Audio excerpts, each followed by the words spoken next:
चंपा देश का राजा रवि वर्मा था। वो अपने राजसभा में लोगों की समस्याओं को सुनकर अपने मंत्रियों को सलाह मशवरा करके उन समस्याओं को सुलझाने का आदेश देता था। उन्हें और एक आदत थी, वो वेश बदलकर लोगों के बीच घूमकर उनके सुख दुख पता करते थे। इसके लिए रूप बदलकर घोड़े पर घूमते थे। महाराज की पत्नी का नाम था इंदुमती। वो बहुत बातूनी थी और उसे राजा रवि वर्मा के ऊपर शक भी था। राजा जब भी भेष बदलकर बाहर जाता था तो वो उन पर शक करती थी और वो जब भी घूमकर वापस आते थे तो महल में उनके कमरे में आते ही उनसे पूछती थी, कहाँ गए थे? किसी दूसरे औरत से मिलने गए थे ना? किसके साथ तुम्हारे संबंध है बताओ। ऐसे सवालों से उन पर शक जाहिर करती थी और परेशान करती थी। रवि वर्मा उसे समझा नहीं पाते थे और सिर पकड़कर बैठ जाते थे। एक गांव में एक आदमी ठेले पर पाव भाजी फंडू बनाता था। उसका नाम था चौहान और उसके पास बिट्टू, किट्टू और मिट्टू नाम के 3 लोग काम करते थे। मिट्टू पाव भाजी फंडू बनाने में मदद करता था, बिट्टू लोगों को सर्विस करता था और किट्टू प्लेट चम्मच धोता था और गाड़ी के आजू बाजू साफ सफाई करता था। चौहान इन तीनों को बहुत अच्छे से देखा करते थे। उतना ही नहीं, अच्छी अच्छी बातें बताते थे, नियति की कथाएं भी बताते थे। एक बार संक्रांति के कुछ दिनों पहले किट्टू, बाबूजी, हम तीनों एक ही गांव के हैं। अगर आप छुट्टी दिए तो हम इस संक्रांति में अपने घर जाकर आते हैं। चौहान, ठीक है, जाकर आओ। और हाँ, ये खर्चे के लिए चांदी के सिक्के रख लो। और एक बात ध्यान से सुनो, रास्ते में या किसी गांव में कुछ भी बेमतलब का नहीं बोलना। तुम्हारे बोलने की कीमत एक एक सोने के सिक्के है, समझो। मैंने जो तुम्हें जिंदगी का पाठ पढ़ाया है उसे कभी मत भूलना। अच्छे से जाकर अच्छे से वापस आओ, ऐसा कहता है। अब वो तीनों जंगल के रास्ते अपने घर की तरफ चलने लगे। रास्ते में वो एक दूसरे से बगैर बात के ही जा रहे थे।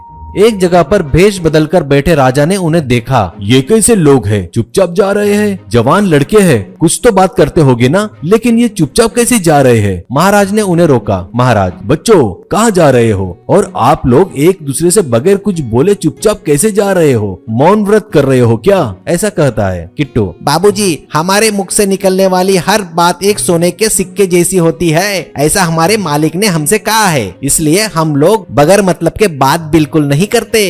महाराज, ओहो, ऐसा क्या? तो ठीक है, मैं तीनों को एक एक सोने का सिक्का दूंगा। तीनों एक एक बढ़िया सी बात बताओ। कहकर तीनों को सोने के सिक्के देता है। वो लेकर किट्टू बोलता है, जहाँ पर कुछ खतरा हो वहाँ असावधानी से रहना ठीक नहीं है। बिट्टू, दुश्मन ही क्यों ना हो उसे दूध देना चाहिए। मिट्टू, मूर्खों को शिक्षा देना ही उनके लिए दवाई का काम करती है। कहकर तीनों सोने का सिक्का मिलते ही वहाँ से खुशी से घर की तरफ चल दिए। महाराज भी उन तीनों की बात सुनकर हंसते हुए उनकी बातों को वो भूलकर अपने महल की तरफ चल दिए।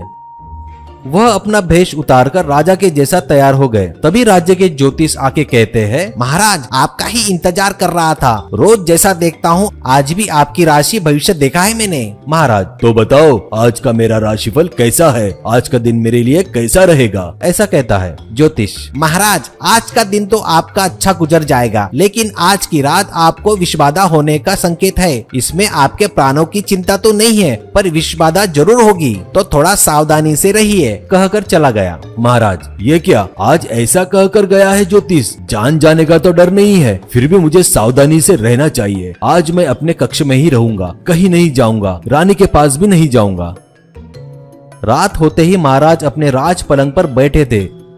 तभी सेवक आकर वहां पर खाने की थाली रखकर चला गया। तब महाराज को किट्टू की बात याद आई, जहाँ खतरा हो वहाँ असावधानी से रहना ठीक नहीं। हाँ, शायद उसने यही कहा। इस खाने में जहर मिला हो सकता है, इसलिए आज कुछ भी नहीं खाऊंगा, मैं कुछ पीऊंगा भी नहीं। ये सोचकर सोने लगता है। तभी उसे लगता है आज सोना भी ठीक नहीं। ऐसा कहकर वो बैठ जाता है। आधी रात को खिड़की से एक नाग सर्प अंदर आता है। उसे देख महाराज तलवार उसे काटने के लिए निकालते हैं, पर रुक जाते हैं। अब उसे बिट्टू की बात याद आती है, दुश्मन ही क्यों ना हो, दूध पिलाना चाहिए। अब राजा उस सर्प के आगे दूध का कटोरा रख देते हैं। सर्प दूध पीकर वापस खिड़की से चला जाता है।